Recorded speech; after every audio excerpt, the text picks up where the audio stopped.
Charisma Quotient. I'm your host, Kim Seltzer, a dating and makeover expert, where I will help you build confidence, make connections, and find love from the outside in.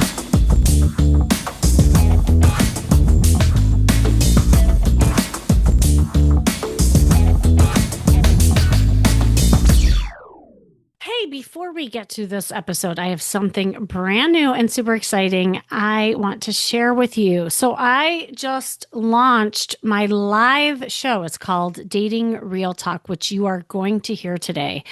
And this is where reality TV meets real life dating advice. I am so excited about this because it's really your chance to hang out with me live every week as we break down the wild world of dating, both on screen and off. All right, so here's how it works. Make sure that you take notes, mark your calendars every Tuesday at 4 p.m. Pacific. I will be live answering your dating questions in real time. So if you got a love dilemma, a flirting fail, or you just want a quick kind of laser coaching session on the spot, come join the chat. And I prefer if you could do it live because that's when we can all hang out together and you can get those answers in real time. Then every Thursday at 4 p.m. Pacific, I will be diving into your favorite dating reality shows.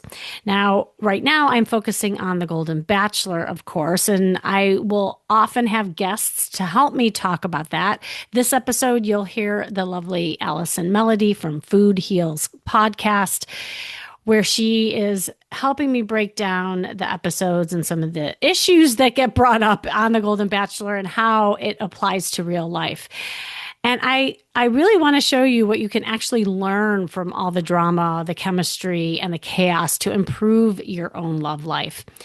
It is fun, it is flirty, and it's full of real talk. The stuff that doesn't just entertain you, but I really made this so it's a chance to take what you watch and help you grow in real time, in real life. So make sure you follow me on YouTube and Instagram. Go to @Kimmy Seltzer to join me live, or go to datingrealtalk.com.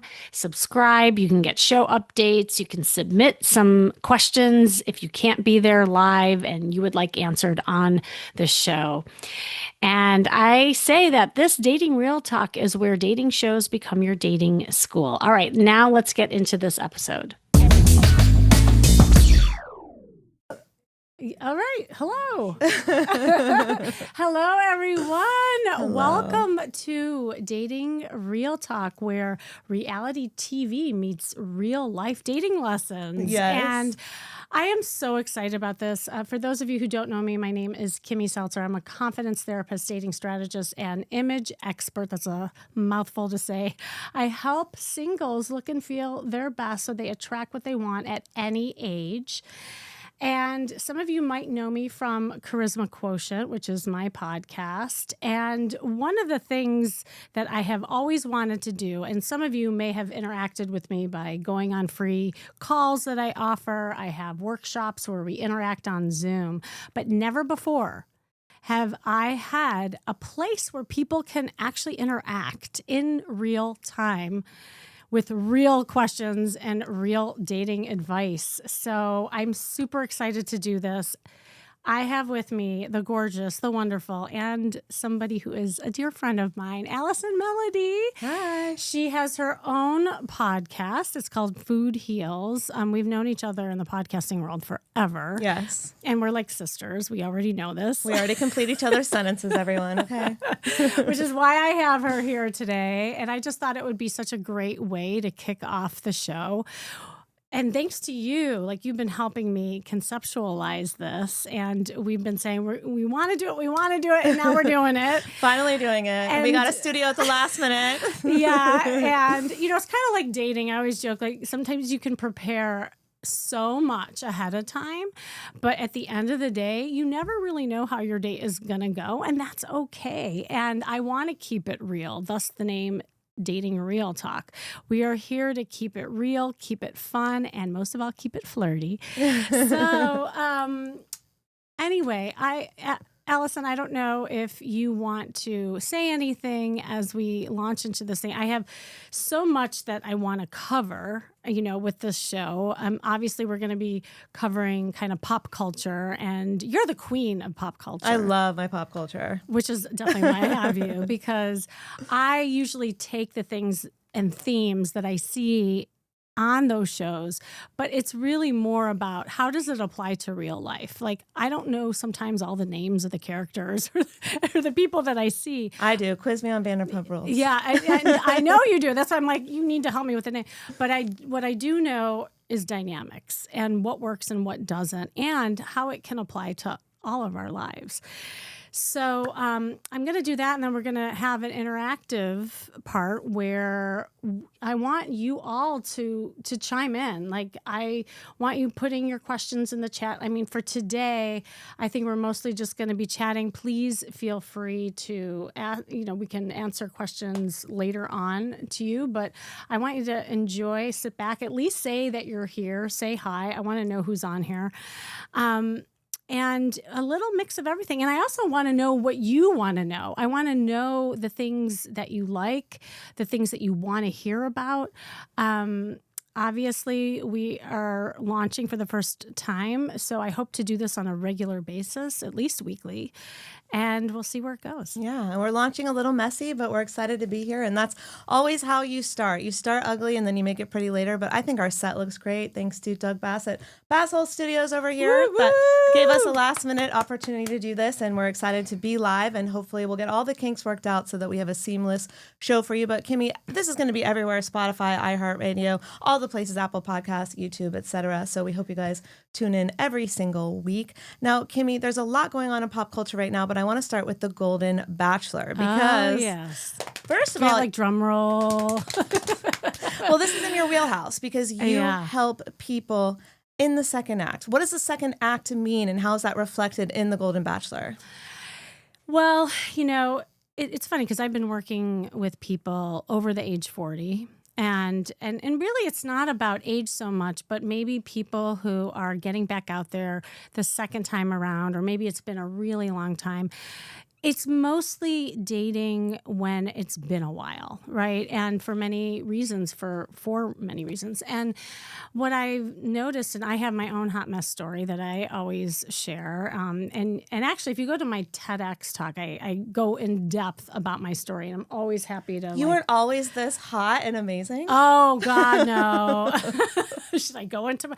Okay, so if you don't know me, I do have to share a little bit. I literally used to just have this very traditional life, and I was a mom, and I was a therapist, and a good girl from Chicago, the Midwest. That's where I'm from.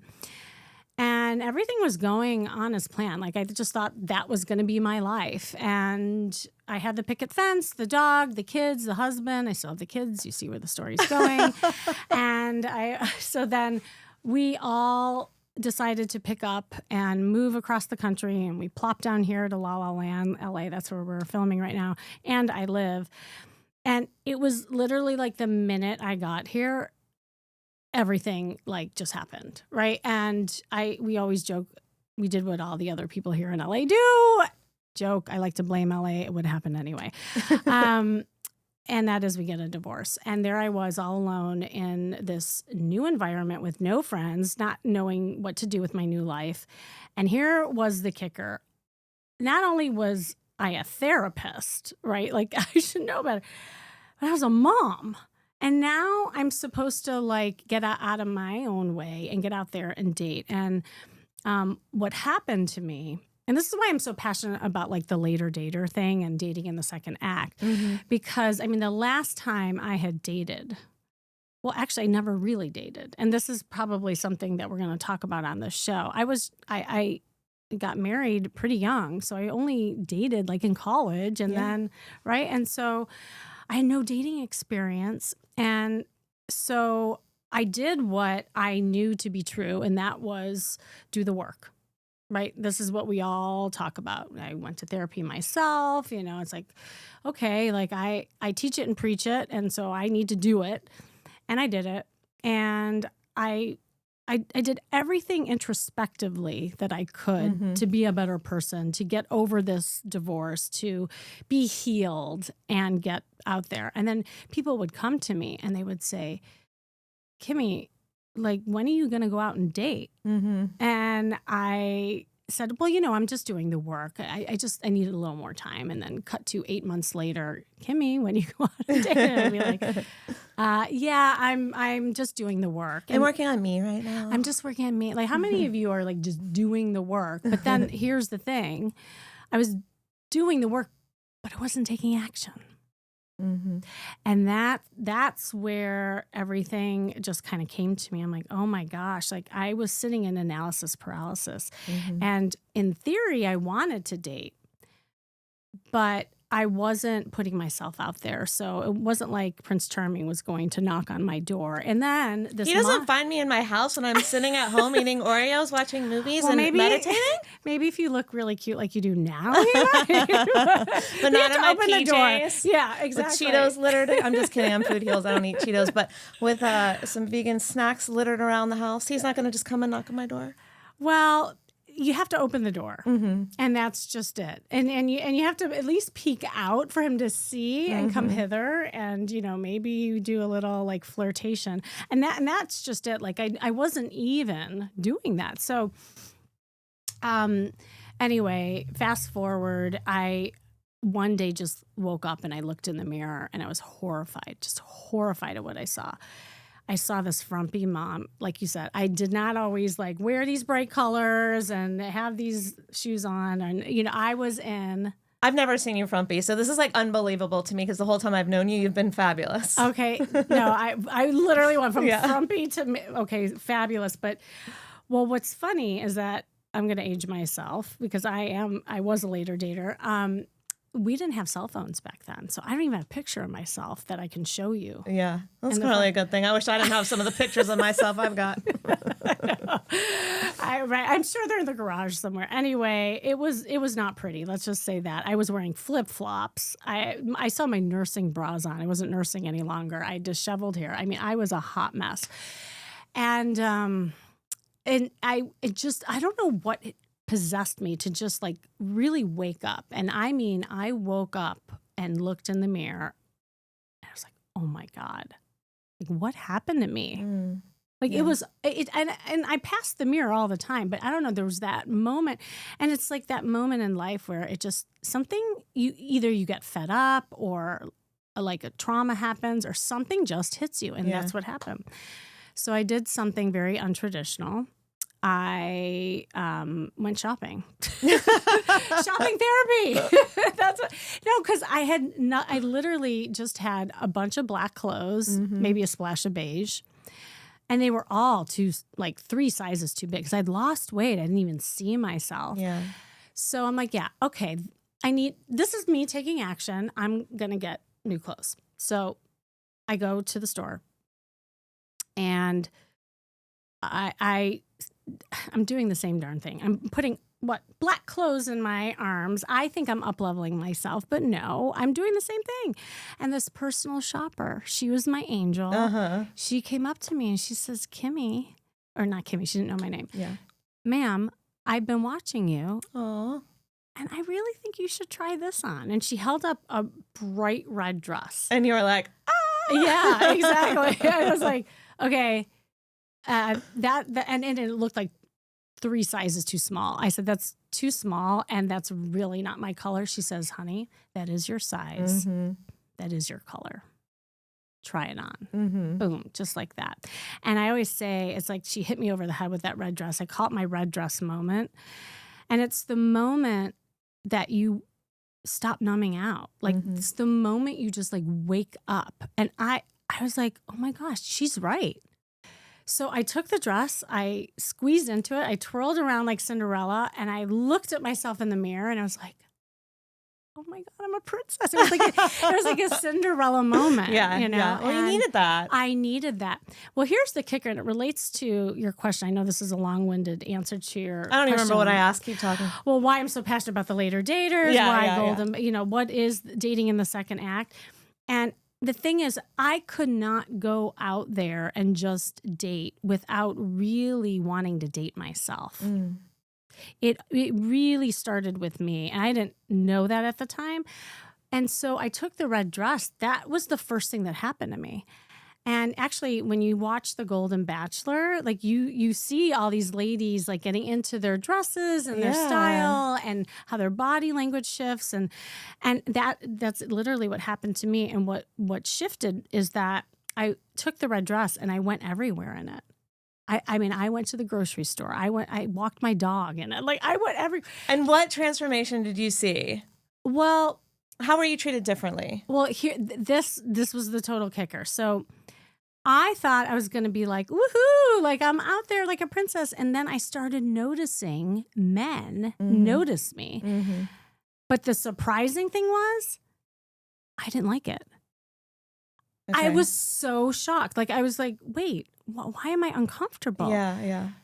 And then it hit me. I'm like, oh my gosh, this whole time I was scared of being seen. Yeah.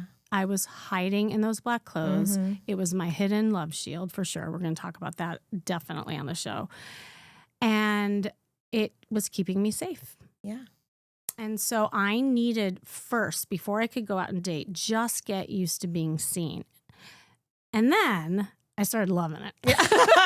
I'm like, something shifted, because when I met you, you were always like full of energy. She only wears like solid color pinks, reds, and maroons, you guys, or like bright blues, like anything bright and beautiful and bold. This is Kimmy Seltzer. So, and that's the only way I've ever known you. So it's almost shocking for me to hear. And I've heard the story before, but I hear it again and I'm like, that's not the girl I know. So it's just a complete transformation that you've been able to have and do on yourself, and that you now help your clients to do. And your story is so relatable.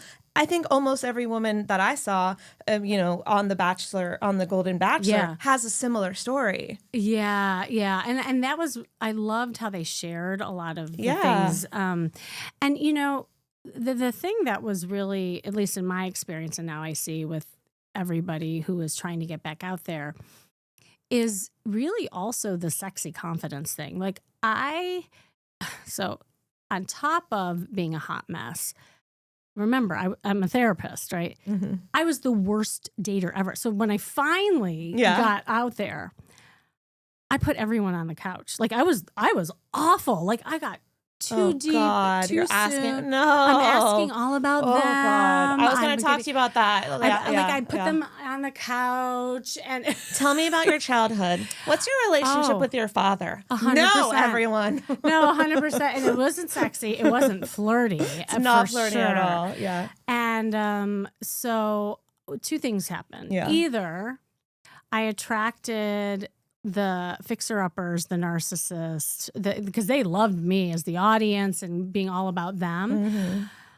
Or I fell in the friend zone, which was really interesting. So I'm like, why? So I wasn't getting that attraction factor. Yeah. And so that's another thing that I'm noticing about even some of these ladies on the show. Like I can even see where some of them were falling into the friend zone in the beginning, and they got eliminated. He kept a lot of the women that had the spark, that had that chemistry. And obviously it was conveyed in different ways. Some will talk about that too. Like there's different kinds of chemistry, and I help my clients with that as well.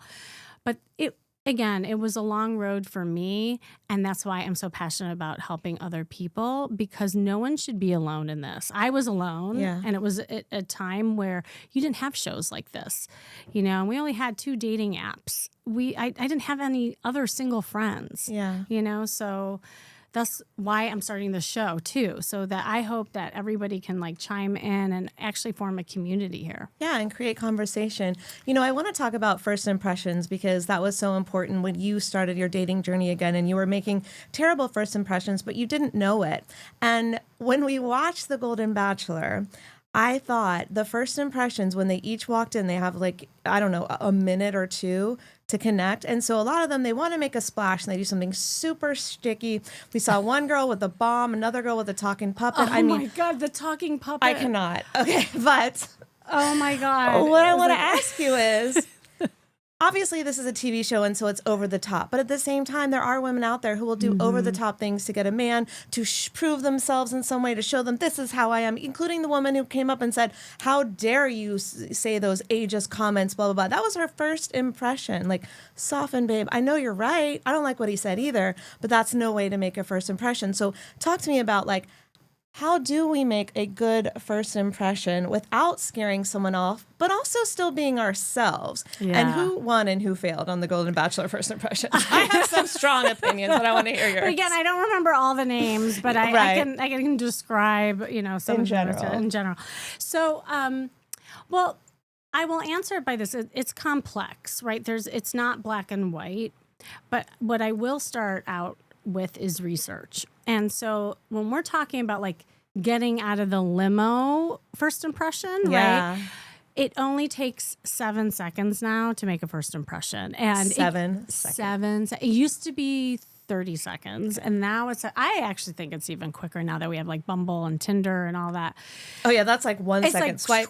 Right. And we're all swiping each other away, and we're making judgments based on two things. And again, this is research based, not just me talking. The brain looks at first what you're wearing. Okay. Thus why I'm really big on just the style and how we show up. And the second is attitude, your body language, the energy that you bring. So like I could even see it in his face, like when the women would walk out, like when the camera would show it, there were some women that walked out fabulous, right? Like where there was this like attitude and like I got this, and that sexy confidence, and he liked the way they looked. Like you could see in his face, he was like, I like what I see. But then as there was some interaction and talking, then the impressions start shifting and changing, right? Yeah. And so when we're talking about the limo first impressions, that's why I always say, a lot of people get mad at me when they're like, oh, well, that's so superficial. I want a man to like me for me, and if he doesn't, then F him, But here's the thing. We all do it. Okay. And by the way, women are worse to men. I guarantee you, I do these workshops and I say if they could throw tomatoes at a screen when I flash like two different men on a screen, like, ladies, which one would you choose?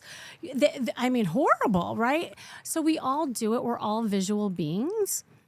But the thing is that it can create a barrier. So like, why wouldn't you do a few things that could actually make a difference in just that initial hit, And so that's why, like, getting a style that works for you, knowing your body type, knowing what colors, and by the way, that's why I wear red a lot and pink, because men are attracted to red and pink. I'm just saying.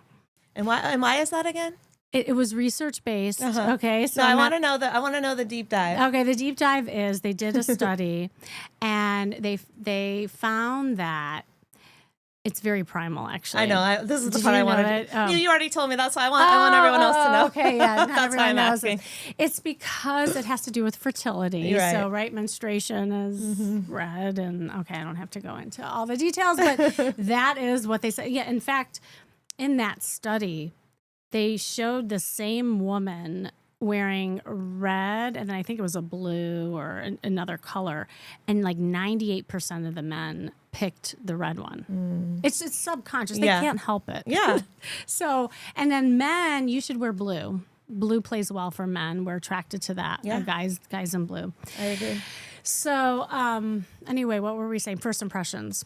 So, you said how to keep it real, how to keep it authentic. You were asking with like not losing. Yeah, ourselves. How to be yourself, but also like when you walk. And I want to say that, and I'm sorry that I don't remember her name, but the woman that walked up and was immediately like, what you said on that podcast was effed up, blah, blah, blah. Oh. And as much as Diane, I might agree with her, I know that is not a way to make a first impression. To her defense, she's like, well, I want to be myself and stand up for my belief. And I'm making conjecture. But my guess is she's like, I want to be myself and stand up for what I might believe in. But you think you're going to get eliminated pretty quick if you come with the attitude from the beginning. That's my guess. And if he doesn't, it's only because it's TV and he wants to be like, oh, no, I kept her on. No, he doesn't want that. No man wants you to come at them with an attitude. That's exactly right. Well, and that was another study that was done, is that if there was anything negative, that, and especially that first impression, like conversation, your date will remember the negative thing, even if it's one negative thing, over all the positives. And everything else is positive. Oh, girls do that. I mean, yeah, we do that too, of course. We all do it. Red flag, right? red flag, red flag. When there's all these green flags. Yeah, exactly. Well, I think he's toxic. So, I mean, and it's just like, well, is he? Maybe he is, but maybe he's not. Right. So we're actually talking about both sides. Yeah, it goes right? both ways is what I'm trying to say. Yeah, because on one hand, we're not thinking that we're saying anything negative. Like maybe we're trying to be authentically us, right? And we're just saying how we feel. But be careful of how that comes across. And not only what you say, but how it leaks in your energy. Exactly. Like you could have like a bad look on your face, a grimace, or, just anything that deems negative.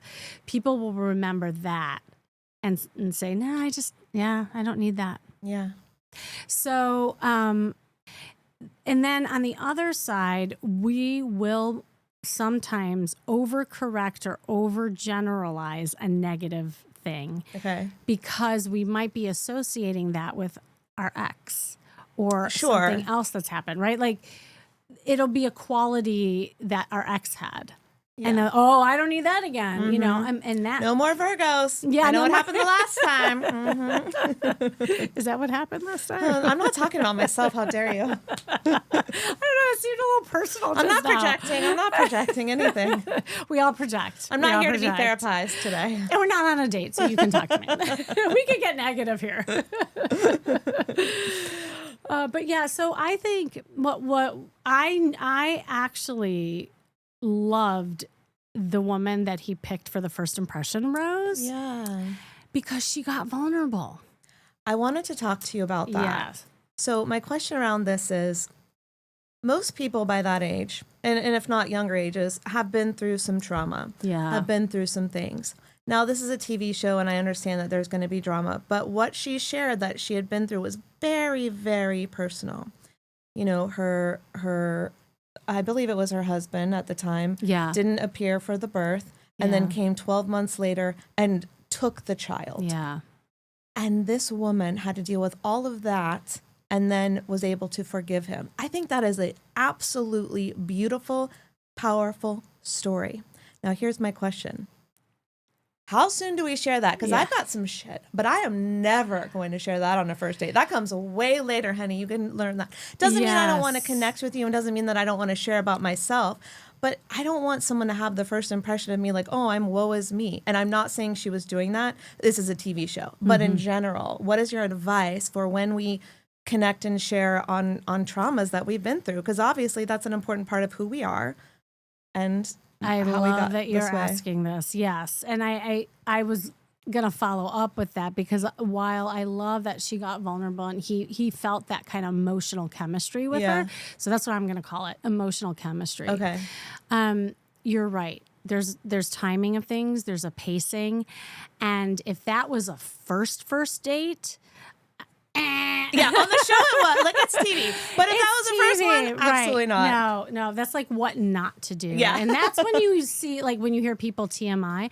But here's the thing, like, vulnerability, and that's what we're talking about, people get so confused what that is. It's not trauma bonding. Yeah, talk about that. Yeah, trauma bonding is exactly what, like, so, one person is sharing something that's really maybe traumatic, and then of course, then the other person feels like they're safe, that they can share. And that's okay in bits and pieces, but not this like big thing where then the other pieces of chemistry get lost and now you're connecting only through the trauma. And that's where sometimes it can get toxic too, because there could be trauma where people are bonding where they haven't done work either, right? And so then there's a lot of layers to it, obviously. But the thing that is important is that people need to really pace themselves, And again, we're watching a show. Right. We don't know how much time had gone on before she divulged that, But so the positive was, I love that he connected on an emotional level. It actually told me more about him. What did it tell you about him? Because I got some thoughts on him. What, are we going to go there? I mean, it's your show. Well, I want to keep it. I don't want to make it judgy. I want to. I should probably go then. I'll let you do that, and then I can talk about the dynamics. That's why I have you here. Well, and that's what the question is about a personality type. If you start to notice things, are these red flags? So that would be a question I would ask you about him, pointing out what I see. That being said, please continue where you were going, and we'll see if we go there. Yeah, I mean, it was more about how people connect in different ways, that it's not all about the physical chemistry. It's not all about the intellectual chemistry. It's not all about the spiritual, and it's not all about the emotional. And those, by the way, are the 4 chemistry pieces that I always teach my clients. Yeah. And it should be kind of well-rounded, right? There should be high scores in those areas. And what I find is when one is really high and then the other one's really low, that's where the problem is. Okay. So you could look at the Golden Bachelor and say, oh, he's all about the looks and the age, which we heard before, right? Might have said it on a podcast. Yep. And so we all had kind of assumptions about that, but then he did connect on an emotional level. So there were some more layers there. Sure. And no one knows how everything's going to play out yet and who he is. But I was just happy to see the layers. And I will just say that because a lot of times, you just see people eliminating based on just one thing, kind of thing. Yeah. So I felt like also the body language was kind of nice in those tender moments that they were sharing. Like it was definitely closer, and there was more leaning in, and I could tell that they were really connected with their eyes. Yeah. So there was something there that was kind of nice. I liked that. That was probably my favorite moment of the entire show. I thought some of the other moments were contrived and silly and unnecessary. The whole cheerleading thing, I could not have been rolling my eyes harder. But I do want to talk a little bit about what he said and ask you about, if you, let's say you meet someone and you know something they said, where is the line of forgiveness and going, well, let me get to know them first? Because so what he said on a podcast was, I don't want to date anyone younger than 60. They can't have a hip replacement. They can't wear a wig. I mean, I'm really looking at cute wigs right now. So I'm like, how dare you? Because it's just a better way to take care of your hair so your hair doesn't get damaged from all the products. But anyways, and the thing is, the show opened with him apologizing and saying hey, age is spiritual and blah, blah, blah. But you know what, Kimmy? I know that he said that and he was sorry he said it, but he's not sorry he thinks it, because guess what? His wife prior to this, do you know how old she was? I don't, actually. 20 years younger than him. Oh. And you can have, I'm not judging, you can have a relationship at any age as long as they're, over whatever, 18. However, he's not sorry for what he thinks. He's sorry he said it on a podcast and he got in trouble for it. And so I believe that he still thinks this way. So if I was a woman going into this, I would want to know that. So I'm like, all right, I know what my chances are. And I really have to, over 60, work really hard to win him over.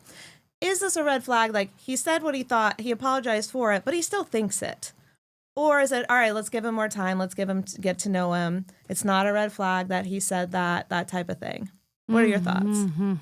That's a loaded question. Well, if you were my therapist, I'd be like, this man said this, and now I think this, and I don't know. Does he like me? I know. What should I say? But it is a time thing. And again, there are judgment calls, right, that we all make on that first impression.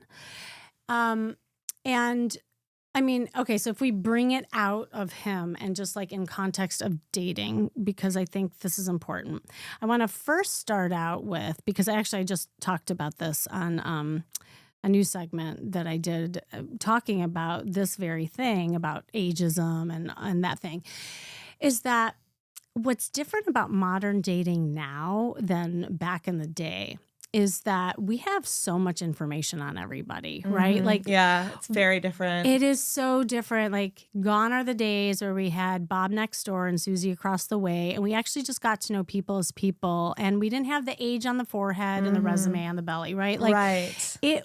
So I think. And also people got married younger and people were in the same playing field, right? Like there wasn't as many choices. So like I also want to talk about just the social dynamics of how things have changed as well. Yeah. And I think but also like looking at history, a lot of times men choose younger women, and part of it is about procreation. Some of it is just like primal, like, and so there's some of those aspects, right? Like, and I just want to say that, and I think that's the hard part about modern dating is that we are looking at everybody with such scrutiny now. Like everyone's reading the profile and everyone wants to know the age and the education and so I want to say that actually, I think it's hurting us too because we're not giving people chances to just connect. That's why I'm so into this thing called quantum dating, where it's just like dating everybody, not with the assumption of like an outcome or like, are you my boyfriend? Are you my girlfriend? But just like, who are you? And that's a person. And that's why the show is hard. Again, it's a TV show, but every single one are like, we had a connection and we're going to get married. I mean, that's what you're seeing. Like, and there's so much like, stakes are so high, and it's just like, do you even know if you like this man? Well, I don't think you do. Well, right, but but look at, so again, taking the reality show into real life. If that were real life, we all would fall in love instantly. We have like gorgeous stuff on, makeup all the time, fun things we're doing, living in a mansion. Like it's a false sense of reality, to be honest. So like think about that. Like if that was always the real world, like I think people would fall in love instantly everywhere, So because it is a show, and people get like shocked when some of these relationships don't work out, in the end after the show. It's like, well, that wasn't real life. Yeah. There was no sense of that. So again, like what we're seeing on TV doesn't necessarily translate to the real world. For sure. Because in the real world, I would recommend everybody to pace things out, everyone to look at the different pieces of chemistry, and everyone to look at signs and repetition. I always say if this were a guy in real life, it's like, well, you look at the things that I call pink flags. I don't call them red flags. I like that. Right? And that's on brand for you. Yes, you like that. So I don't call them red flags yet because I think everyone is innocent until proven guilty. But what you're going to do is you're going to file it, and so you file the different pink flags. And if you keep seeing these pink flags pop up and the folder gets bigger and bigger, well, now they're red flags. Okay. Now we have enough evidence where it's something that we should really be concerned about. Okay. So we might be seeing some pink flags, and the information that we know about, we don't know yet. Yeah. But it's something that makes you go, So we're going, And you might be right in the end, right? Like there's no way of knowing, but I think to everyone listening, when you're thinking about your own life, when you go on a date, like there are red flags to think about or pink flags to think about, how people treat each other. How does your date deal with the waitress? Is the actions matching the words? Are they on time? Like these are these first impression things that you should look at and then see how things play out over time. Yeah, another thing that you alluded to that I know that you talk a lot about on your show is really dating with presence with no expectation to the outcome. So I was saying on the show, everyone's like, oh, like, this is my man, I want to marry him, and blah, blah, blah. But in the real life, a lot of my girlfriends, they go on a date and they go, oh, he's my future husband. And they're like, here's a picture of my future husband. And you're like, girl, you met him once. So, and then you're disappointed when it doesn't work out and next week he doesn't text you or whatever, becomes toxic, whatever you want to call it. But how do we go into every single interaction with like an openness, but no expectation of like, oh my God, if I don't marry him, my life is over and blah, blah, blah. Because people do that and it's unhealthy. It's very unhealthy. Well, let's just say both extremes are unhealthy. It's Sure. right? Like it's unhealthy or not helpful, I should say, to like too soon, too fast. And I love you and you're my soulmate. And it's also really hard when you have the love shields on and that you're so guarded and that now you're not giving anyone opportunity and you're closed off. And so that might be an opportunity that is missed that could be somebody really fabulous. So we should mark this as a great subject to talk about. Like I could do a whole episode on this. Yeah. Because there are hidden love shields and that we all have that play out. We all have different pacings. But I'd love to talk about that one that you talked about where they come in hot and heavy and strong and you're the one. Yeah. And which we see on The Bachelor. Like we see that. That's what I'm saying. Yeah, we definitely see that. I call those tornadoes. Yeah. They swoop in so fast and they lift you up and you get caught up in the whirlwind of everything. And as fast as they come, they leave. And then all of a sudden you're like, you have the remnants on the ground around you. Like, what the hell just happened? Right. So, but if you're used to that, like adrenaline rush, you think that infatuation, that like, oh my God, I love you is love. Mm-hmm. That's a deeper issue. Like that's something I talk about all the time with, people who have that as a pattern. Mm-hmm. So if that's your pattern, it usually stems from childhood and might be some abandonment issues. There might be, like attachment issues, right, that play into that. But at the end of the day, anything that feels too good, run. In the beginning. It's too good to be true. It probably is. Yeah. But then at the same token, I hear on the other end. So let's talk about the other end. People, I hear this all the time. Oh, but he was so boring. I can't do it. Like I felt no chemistry. Yet there's so many great qualities of that person. Now, I feel like everyone should have physical chemistry. Everyone should have the sexual chemistry. But sometimes it's a slow burn. Mm-hmm. And building that and also having, just time to assess your emotions with it and self and see how an emotional connection can build with the sexual, that's magic. Yeah. But it if you're not used to that, it feels boring at first.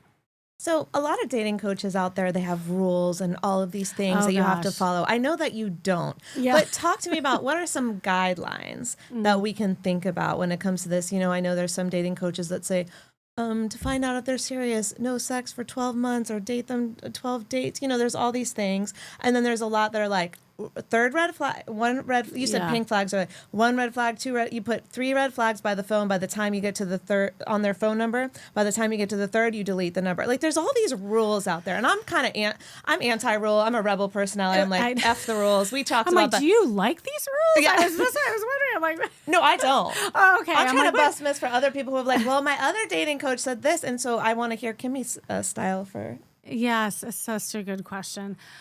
I am so not a rules girl, which is my rule. My rule is there's no rules. This is why we're friends. I don't know, right? And it's not because me being a rebellious, well, I am in some ways, and I'm not in others. I'm actually pretty steady. But the thing that I found, and this has to do with the later dater thing, actually, and being a therapist, is that not every rule applies to everybody. There is no way that one rule can apply to someone in their 20s where they're at versus somebody in their 50s. So for instance, like there might be, the rule about sex and so that could be something that's different for a 20-year-old than somebody who just got divorced who wants a little sex. Mm-hmm. Yeah. Wants a little Samantha Sex in the City style. Absolutely. Getting her mojo back. Like, and by the way, that is a rites of passage. Like, most people coming out of divorce have a wild, like, crazy time. And it's good. It helps you, feel alive and feel sexy and all of that stuff. So my point is that everyone is coming from different journeys. The most important thing, though, is to really get clarity in what it is you want. And I find that like 95% of the people that I first will have a free breakthrough call with, considering getting some help, they think they know what they want, but at the end of the call, they don't. Okay. And then how do you help them? Well, they'll have to call and find out, but just go to kimmyseltzer.com and... Oh, yeah, that was a good plug. I slid into that. No, well, no, and again, when I have calls, it's really it is a discovery call because, again, we all come from different places. I am not a cookie cutter approach coach. There isn't just one thing, right? That works. And I will say this, our past is connected to the future and the choices we make and the patterns that get created. And the only way to break our cycle is to do something different, is to break a habit, because we all have habits. That's why I call myself a dating strategist, more than a coach, more than a therapist. Right. So if we take that's why there's no rules, because you have a different habit than maybe Doug over there, right? And so if I took the same rule and I applied it to the two of you, well, that's not helpful, So that is why I don't have these rules. But if you gain clarity in what it is you want and then you get crystal clear, like you really work on that first and then you learn how to date. And I treat dating as a skill, right? It's something that everyone can learn. I've taught an 85-year-old woman to flirt at a bar and she picked up a guy all the way down. I've seen it, you guys. I've seen it. I've gone to her retreats. I've seen this live in action. She is flirting with all these women. She's taking them around to the bars in Key West, Oceanside, and they are flirting. It's amazing. It's a energy, right? Yeah. It's a mindset. So everyone gets in their head of all these external factors, but at the end of the day, it's us. Right. I know when I was in my hot mess moment, when I was wearing the black, I was not sexy. Yeah. I did not. But more importantly, I didn't feel sexy. Okay. I didn't see a sexy girl in the mirror. So before all you go out there and before everyone's trying to find what are the rules and do I twirl my hair? Do I wink? Let's go back to the playground and really take a look at you, first of all, and just learn how to play. And that's how you cannot get attached to the outcome. You were asking that. And the more you are present, the more you just work on being curious and connect, the rest, I promise, falls into place. I know it sounds easier said than done, but that's why I love homework, because I'll give people different homeworks based on, just what they need to get there. It's the small stuff. I think curiosity is the most important thing. When sometimes women say to me, oh, well, he said this, so he must be this. And it's like, well, did you ask him why he felt that way or said that? Because there's probably a story behind it. And when you get to know the story, you can have compassion and go, oh, maybe that thing you said is not so bad or not so whatever judgment you made around it. Kimmy, we do have some Q&A. Doug, how much time do we have left? All right, we got 15 minutes for Q&A. I was feeling it. I'm like, do we have a countdown? Okay, but we are live right now, so we got some Q&A. Oh, good. So, what a pleasure. The first question is basically about where to accept a first date. So she wants to know, should I just do a quick coffee date because it's quick and easy, or should I ask them to take me out to dinner because it's like a higher vibration thing? But then she also doesn't want to get bored. Oh, I get this all the time. Okay. I love this question. Okay, so I'll just keep it. I'm not going to say actual places, but here's the rule of thumb that even though I'm not a rules girl, what I do enjoy, first of all, keep it quicker. And I'd say an hour is a really great time. Again, you don't have to have like your alarm on and say, okay, give me something. This is why I don't stick to like strict rules, but don't do the long drawn out 3, 4, 5 hours, and don't do a quickie. Okay, what's a quickie? A quick coffee is too quick. 20 minutes, yeah, that kind of thing. So the timing is about that. Okay. Second, it should be not coffee. I really don't like coffee. Coffee is for business meetings. Okay. And so it's an ambiance thing. Like it's hard to feel sexy and flirty in a coffee shop, right? Like people show up kind of more casual. You may not like have that energy. There's something about the settling into the nighttime that's sexier, but also the setting is super important. So don't like go on this long drawn out dinner where there's an obstruction of a table in front of you, and that causes also a lot of like distance. Should we sit next to them in a booth? Next to them, okay. Yes, at a bar. I love bars, or like even a sushi bar or a bar. And then I get the question, so because I already can read your mind. But what if you don't drink, or I'm too old to sit in a bar? Y'all, it doesn't matter. We're not talking about the setting. We're talking about the feeling. Okay. And get a soda, get a water, get, just an appetizer. It's a feeling that you'll have because when you're close to one another, that's when you can lean in. That's when you can do the body language. Like you're too far from me. I know. Now. You're way too far away. Way too far. I need to be on the couch with you. I know. Like, so I would demonstrate if we had a different setup, but like, just like leaning in and being able to touch. And I know not everybody's comfortable with that. And then that's another layer. And the men out there, I mean, they're scared to death now. They are. Scared to death. And they don't want to come across as creepy and that kind of thing. So we each have to make it easier for one another. And I feel like that's another topic. But I would say, though, just keep those things in mind. Now, after that, you can get creative, you can get a little longer, but I love just that nice kind of happy hour type of meeting just to see if there's that connection. But then you can dress the part, you can have the body language that shows that flirtation and chemistry. Because often you'll come back from a coffee shop and just be like, I didn't feel the chemistry. It's a friend zone-y thing. Yeah. So I want to say we have one more question, but I want to get some more coming in. So if you're watching live, put the question in the YouTube chat and I'll ask Kimmy. So we do have one more question, but right before we get to that, Kimmy, I want to talk about something you just mentioned because I think it is important. Yes. People are scared to death. And I have a quick story to share with you. So one of my closest friends, I guess I won't name her. I don't know. But anyways, she is getting married. I'm so happy for her. Yay. But when she met her man, they did meet online. And she said, would you have come up to me in a bar? She's gorgeous. He's a hot doctor. Okay. He said, no, I don't approach women. We are told you are independent women and you do not want to be talked to. That is the message that these young men are getting these days. Like, don't approach women. So do women still want to be approached in a bar? What's our message to the men? Are they allowed to speak to us? Oh, I love this topic so much. I hope we're writing all these topics down because I'm excited to like extract. Luckily, we've got a whole recording so we can take notes. Like Fathom can take some notes. ChatGPT type out some questions for us. I love it. Okay, here's what I will say.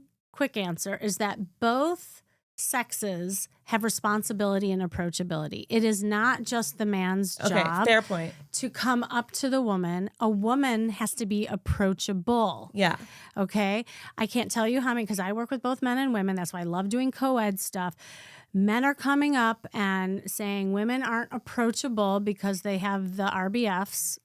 I don't know if I can say the B word here. It's your show. Okay. Well, I know like social media. With YouTube, you're not supposed to curse in the first 15 minutes, so we're clean now. Oh, we're clean. Yeah. Oh, we're way cleaned out. Okay, it's resting bitch face. But by the way, guys have that too. Say it again. I don't know if they heard you.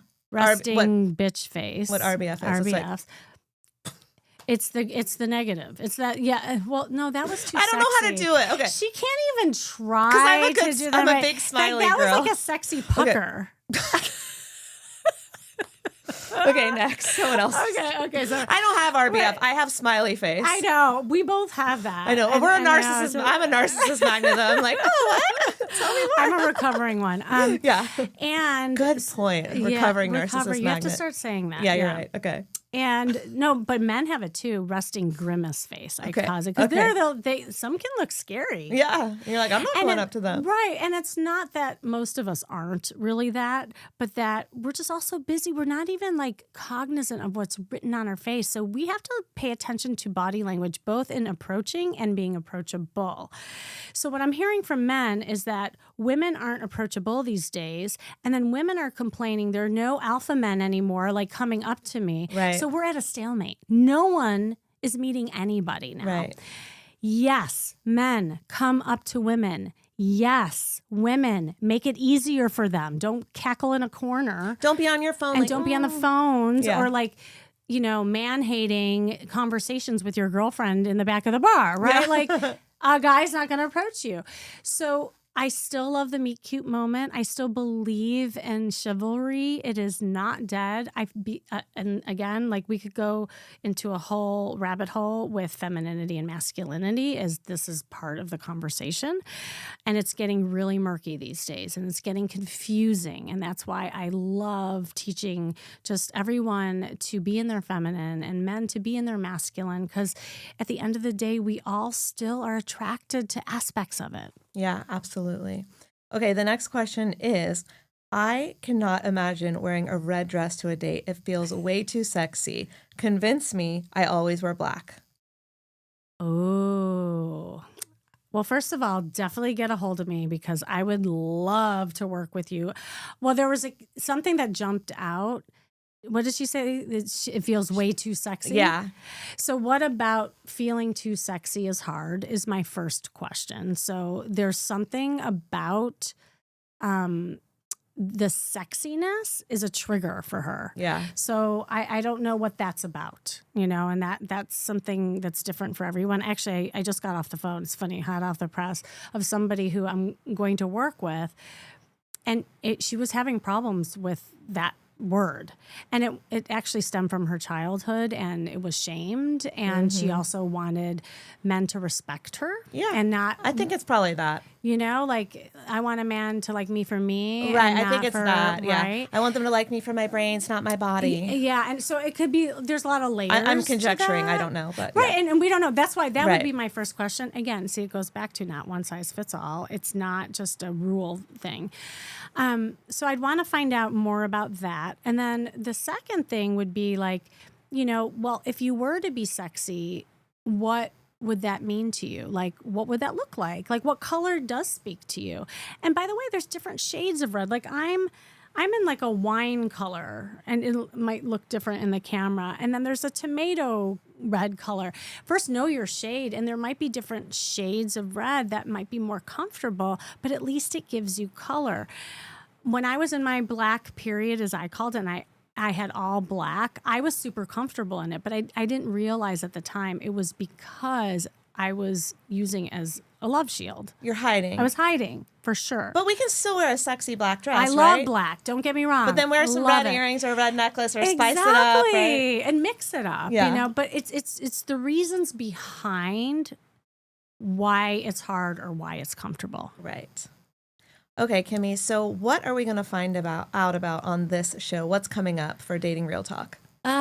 Well, so much. I think like we're learning as we go. Actually, I had so much fun. I hope if you want Allie back, I want you back. I'm happy to come back. It would be so much fun. This is so fun. I got more opinions though, so you may not like them. We'll see. Well, and maybe we can bring in a panel. Like it would be fun to bring some men on the show and do some real talk with, men and women. And so that we can have kind of debunk some myths and that kind of thing. Well, let me just interject there because I've been to your retreats because I have been blessed enough. I come and film with you and like get She's to. fabulous. We just had an inside edition coverage. I mean, Kimmy, you're doing so many amazing things. But what I've seen in the room is men and women come to your retreats and they have these conversations and they're like, that just blew my mind. I never thought a man thought that way, or I never heard a woman say that, because they're having honest conversations because they're not dating each other. They're all there to learn from you how to date better in their hometowns. They're not really there to date each other. They're there to learn from you so that they can get better at home, right? And so they're having these aha moments like, oh my God, no one's ever said that to me, or I've never heard it that way, or thank you for sharing that perspective. And I think that's so important that we just get to talk to each other and hear from other people.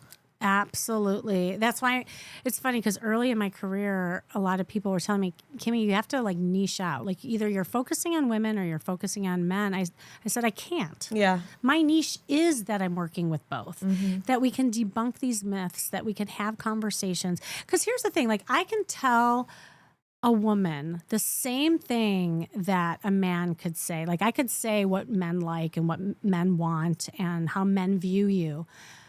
But a man telling you, it lands differently. They got to hear it in a different way. You got to hear it from the horse's mouth. And so it is, these are important conversations. I would love also for the viewers and the people listening to chime in with different questions, both men and women, different ages. Like I want to cover like it all, you know, basically. And so I think having a mix of real advice that has to do with my therapy background.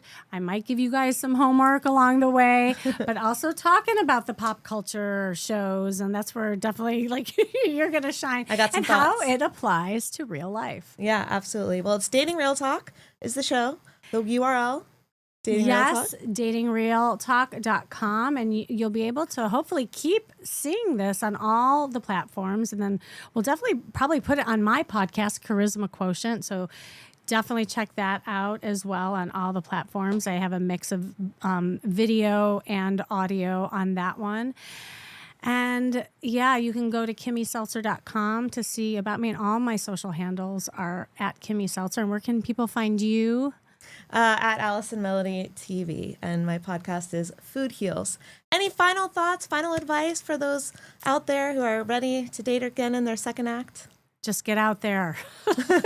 Get your butt out there. And if you need encouragement, work with Kimmy. She does makeover. She takes you to the mall. She takes you shop. You know, the difference between us that's fascinating is with Food Heals and Health and Healing, I help people from the inside out. Kimmy, you help people from the outside in. So it's like you put on that red dress, you feel fabulous. You go, oh, maybe I can change my inside now. Like maybe I can change my thought process because I didn't know I could look this good in a dress or whatever. And that's really, I think it's really, both are very important. Both are important. Yeah. And I'm an inside job girl as well. And I just think what I found in my journey and with so many people that I've helped is that it's the quickest gateway into the internal when you change the outer. And so many people don't pay attention to that. So again, you could do all this work. Yeah. But if your outer doesn't match it or advertise who you are, then opportunity and love will pass you by. 100%. And so, yes, my final words are get out there, take action. It's not enough to talk. It's not enough to think it. It is really experiencing it. And this is why I do all these experiential things. So thank you so much for chiming in on our first episode. Woo! And this is Dating Real Talk. Keep it real, keep it fun, and keep it flirty.